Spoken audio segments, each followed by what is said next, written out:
So I was very close with my dad, and um, like I never really thought about him not being around. And it's not like I was young when he died. I mean, I was 29, but like, fuck, that was brutal. And like it was kind of there was like I go back and forth with I wish I would have had this or that. Because it's interesting, my best friend Ann's dad had died 6 months before my dad.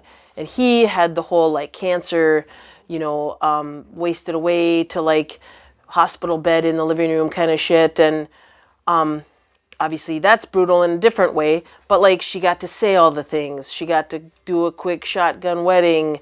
Like she got to kind of like wrap everything up a little bit. And like I just you know? And so that fucking sucks. But, like, I think about the positives. Like, I had sent him, because I was living in Madison at the time, I had sent him a Father's Day card, and it was sitting on his desk, like he had read it and opened it. I talked to him on the phone that day. I had just broken up with a dipshit dude that I was dating, and we had a great conversation. And we said we love each other, which was pretty massive, because we don't toss that shit around lightly. But so there was some positives, right? It's not like we were in a fight or I was a dick to him or anything. So that's like my little positives, but it was fucking brutal and I'm still pissed about it. I'm Mary Bruno and I own a little letterpress print shop in St. Joseph, Minnesota. And it's a whole freaking story, but I came, like it was my dad's thing. He was like an art professor and he acquired all kinds of letterpress stuff and he taught himself all that and then I kind of grew up with it and not really ever thinking too much about it. Like I liked art stuff. I liked letterpress, but I didn't think too long term about it. Then I graduated, moved away to Madison, Wisconsin, just like not too close, not too far kind of bit, and I worked 100 million different jobs there. I was bartending. I worked at a primate research center. I was a cake decorator. I worked at a museum. I was a camp counselor. I'm gonna write a book about all the jobs I've had. But then, like the big kind of turning point in my life was when my dad passed away real suddenly in 2003. Like young, healthy dude, had a aneurysm. Yeah, I think I was like I just wanted to be back. I mean, I didn't want to be back in Hodunk, Minnesota, but I had like a major draw to these machines and like anything that had anything to do with him. So I moved all the way back to St. Joe, probably like 2004, 2005, and started like, everything in this shop was left how we left it, and that was kind of brutal. Like I would pick up my probably 13-year-old niece from school and we would just fuck around in the shop like it was our whole thing to just print funny swears on cards. And that was kind of the beginning of it. Remember Electric Fetus? That was one of my faves. So I knew the buyer there. She was like, yeah, these cards are great. We could sell these here. And I was like, really? So I brought some cards and I remember going back there one week to like check on them and she told me, your cards are the most shoplifted item from our store. So that's been like 20 some years now. Okay, so letterpress printing.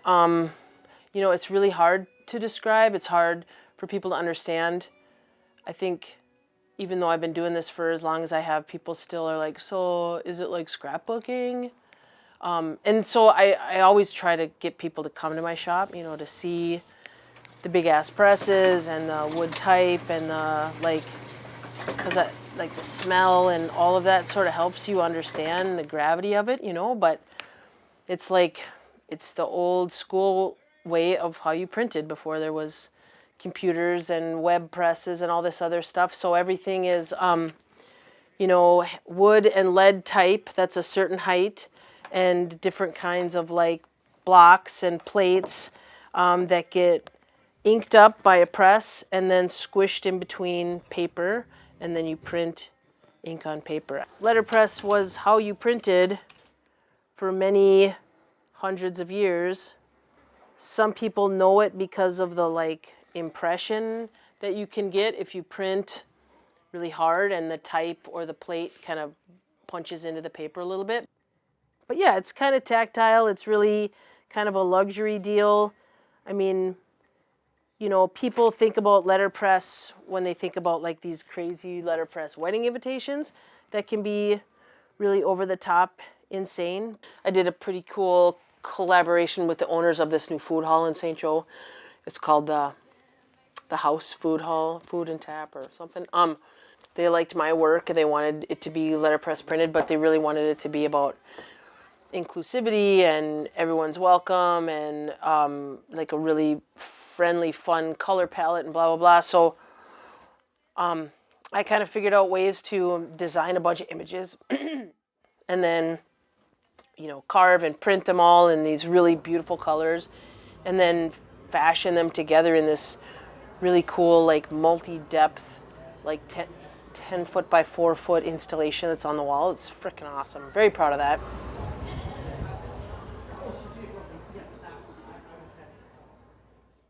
I would say some of my favorite, most exciting projects I have worked on in years past would be the scroll.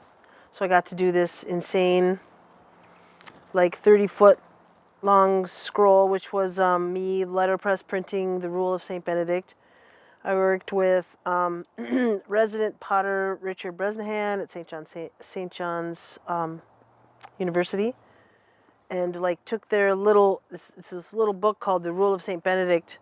That's like how the monks and the sisters live, the Benedictines, and I had to design it in the like in a scroll form, and then I had to design these images, and I did like 18 lino blocks, and this project took like almost a year, and I had like 4 interns. I had 3 St. Cloud State guys and a gal from St. Ben's, and we all just slipped in and committed to like getting this shit done, and it was really kind of glorious. So like I'm a printer and I'm a lino carver and I'm a designer, but like I don't know jack shit about paper, say. So I reached out to Kent Aldrich. You know that guy. He's a very interesting dude. I'm a big fan.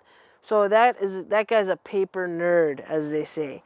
So he yucca told me all the things, and I figured out the perfect paper.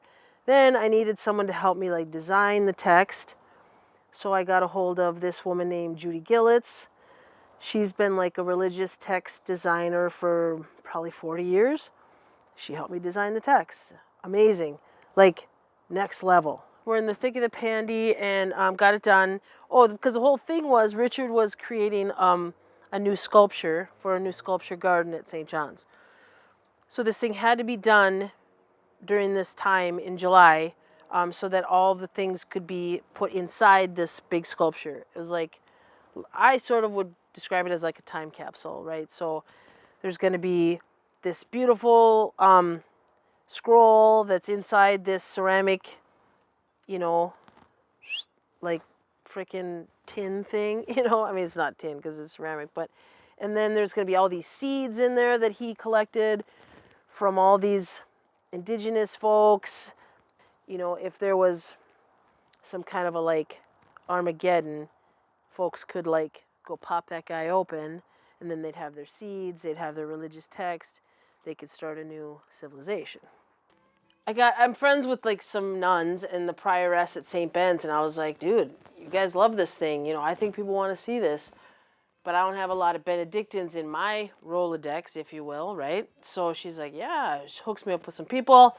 So I took it to a big Benedictine conference down in Alabama, to a monastery, set it up in 110-degree heat, tried really hard not to swear around the nuns, which was very difficult.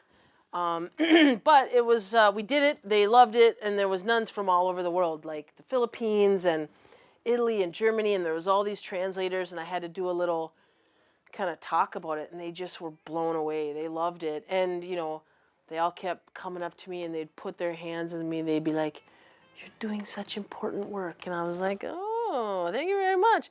And then we would like party and they would drink whiskey. Like nuns like to drink whiskey. Like I think good days at Bruno Press are like when it's just buzzing, when it's like full of activity, you know, a gaggle of, of interns, you know, like doing shit, getting shit done.